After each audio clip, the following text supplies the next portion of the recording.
জুলাই গণঅভ্যুত্থানে ক্ষমতাচ্যুত হওয়ার প্রায় ২ বছর পর প্রথমবারের মতো প্রকাশ্যে আসছেন বাংলাদেশের ক্ষমতাচ্যুত পলাতক প্রধানমন্ত্রী শেখ হাসিনা।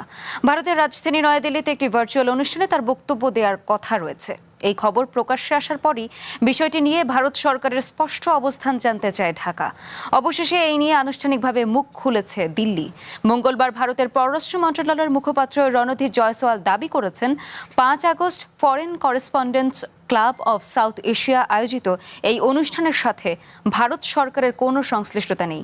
পাশাপাশি ভারত সরকারের এই নিয়ে কিছু বলার নেই বলেও জানান তিনি।